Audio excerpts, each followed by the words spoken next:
One who occupies a central اور focal position, ایسی ذات جو سینٹرل ہے, فوکل ہے, جس کے بغیر ختم ہے سب کچھ.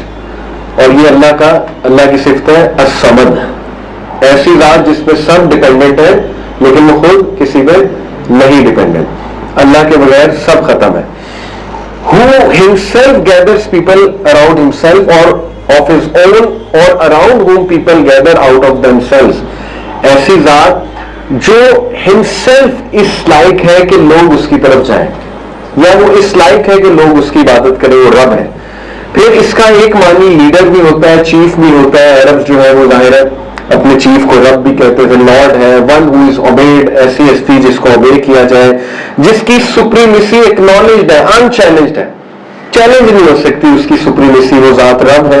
اتھارٹی ہے جس کے پاس ٹو ڈسپوز مین اور تھنگس. رب وہ ذات ہے کہ جو کچھ بھی کرے گا اس کو چیلنج نہیں کیا جا سکتا. کچھ لے لے, کچھ دے دے, ٹھیک ہے, کسی کو جلدی بلا لے, کسی کو زندگی دے دے, کسی کو کم دے دے, کسی کو زیادہ دے دے, وہ رب ہے. رب کا ایک معنی ہے آنر اور ماسٹر. آنر ہے, ماسٹر ہے, رب العالمین, ٹھیک ہے نا, الحمدللہ رب العالمین. تو یہ رب ہے. اور بہترین تعارف اللہ سبحانہ و تعالیٰ کا ابراہیم علیہ السلام نے کروایا اپنی قوم کو سورہ شعراء میں آیت نمبر 78 سے 81, 78 to 81. الذی خلقنی فہو یہدین, میرا رب تو وہ ہے, میرا الہ تو وہ ہے جس نے مجھے بنایا. فہو یہدین, اور وہ ہے جو مجھے گائیڈ کرتا ہے. ٹھیک ہے, بنا کے چھوڑ نہیں دیا. کرسچینٹی کا کنسیپٹ ہے نا, جو آپ کو پتا ہے تھیزم اور دیزم, یہ دو کانسیپٹس ہیں. تھیسٹ ہوتے ہیں جو اللہ گاڈ کو ماننے والے ہیں اور ساتھ میں یہ بھی مانتے ہیں کہ God is in control, God جو ہے وہ کنٹرول اپنا نافذ کر رہا ہے, چلا رہا ہے. دیسٹ ہوتے ہیں, وہ کہتے ہیں خدا ہے لیکن خدا نے ہمیں چھوڑ دیا, بس بنایا اور چھوڑ دیا. تو زیادہ تر کرسچن دیسٹ ہوتے ہیں, وہ کہتے ہیں کہ بس اللہ نے ہم پہ چھوڑ دیا سب کچھ. تو ابراہیم اسلام کہتے ہیں نہیں, فہو یہدین, وہ چھوڑتا نہیں ہے, وہ گائیڈ کرتا ہے اور کرتا رہتا ہے. کس طرح کرتا ہے؟ سکس سینس کے تھرو, انٹویشن کے تھرو, وحی کے تھرو, نیچرل آبزرویشن کے تھرو, ٹرائلز کے تھرو, اور پھر بھی سمجھنا ہے تو پنشمنٹ کے تھرو. 6 طریقے ہیں اللہ کے, ٹھیک ہے, انسان کو اشارے دینے کے. انٹویشن کیا ہوتا ہے؟ نیچرل انٹویشن, اپنے آپ کے اندر ایک سافٹ ویئر ہے, گھنٹی بج جاتی ہے, ٹھیک ہے. سکس سینس کیا ہوتا ہے؟ سکس سینس ہے کہ آپ کو گھبراہٹ ہونے لگ جائے گی, اشارے ملنے لگ جائیں گے, ٹھیک ہے, کہ نہیں یہ چیز ٹھیک نہیں ہے. اس کے بعد بھی سمجھ نہیں آئی تو وہی تو موجود ہے, پڑھو حلال کیا حرام کیا اور کیا گائیڈنس تمہیں دی جائے, وہ بھی نہیں سمجھ آ رہی تو پھر آبزرویشن, نیچرل آبزرویشن. دیکھو, اللہ نے ایسے نہیں کہا دیکھو قوموں کا کیا حال ہوا جنہوں نے نافرمانی کی تھی. آپ کے سامنے ایسی مثالیں آ جائیں گی کہ آپ دیکھیں گے کہ یار ان کی زندگی میں مسئلہ اس وجہ سے چل رہا ہے, سیکھو. اس سے بھی نہیں سمجھ آ رہی تو کوئی اللہ ٹیسٹ ٹرائل لے لے گا, کچھ چیز چھین لے گا. کئی لوگ ہیں دین پہ تب آتے ہیں جب کوئی حادثہ ہو, ایسے ہی نا, چھوٹی بچی تھی اس کی وفات ہوگی, سعید انور کرکٹر دین میں کیسے آئے, ٹھیک ہے. تو یہ ہے اللہ کا طریقہ. پھر بھی نہیں, پھر جو ہے وہ پنش بھی کرتا ہے اللہ, لیکن مقصد یہ کہ آ جائے, ابھی بھی سیکھ جائے. تو اس لیے اللہ وہ ذات ہے کہ جو ہدایت بھی دیتا ہے اور گائیڈ بھی کرتا رہتا ہے اور معاملات کو چیک بھی کرتا رہتا ہے, ٹھیک ہے, چھوڑتا نہیں ہے.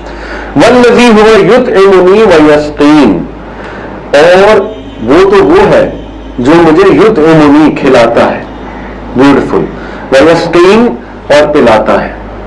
اسی لیے الحمدللہ الذی اطعمنی ھذا ورزقنی من غیر حول منی ولا قوة, یہ دعا ہے کھانے کے بعد کی. اور پھر سبحان اللہ, وَإِذَا مَرِضْتُ فَهُوَ يَشْفِينِ, اور جب میں بیمار ہوتا ہوں تو وہ مجھے شفا دیتا ہے. یہاں پہ عقیدے کا ایک پوائنٹ ہے کہ شر کی, برائی کی یا ویکنس کی نسبت اللہ کی طرف نہیں کرنی چاہیے. دیکھیں بیماری پہ ابراہیم اسلام نے یہ نہیں کہا جب وہ مجھے بیمار کرتا ہے تو شفا بھی وہی دیتا ہے, انہوں نے کہا نہیں جب میں بیمار ہوتا ہوں تو شفا وہ دیتا ہے, ٹھیک ہے. تو وَإِذَا مَرِضْتُ فَهُوَ يَشْفِينِ, یہ آیت تو ہاسپٹلز میں بھی لگی ہوتی ہے. وَالَّذِي يُمِيتُنِي ثُمَّ يُحْيِينِ, اور وہی تو ہے جو مجھے مارے گا, میری موت آئے گی, جو میری روح قبض کرے گا, اور وہی تو ہے ثُمَّ يُحْيِينِ جو مجھے دوبارہ اٹھائے گا. سبحان اللہ, یہ اللہ ہے. والذی اطمع ان یغفر لی خطیئتی یوم الدین، اور وہ کہ جس کی طرف میں امید کرتا ہوں، جس کی طرف میں دیکھتا ہوں کہ وہ ان یغفر لی، مجھے معاف کر دے گا۔ سبحان اللہ، انبیاء کی سوچ دیکھیں، نیک اعمال کے انبار تھے ان کے پاس، لیکن پھر بھی کہہ رہے ہیں کہ میں اسٹل امید کرتا ہوں کہ میں اس کی مغفرت سے ہی اور رحمت سے ہی جنت میں جاؤں گا، کامیاب ہوں گا۔ اور پھر فرمایا یوم الدین، قیامت والے دن۔ تو یہ بہت جامع اللہ رب العالمین کا تعارف ہے کہ یہ ہے اللہ۔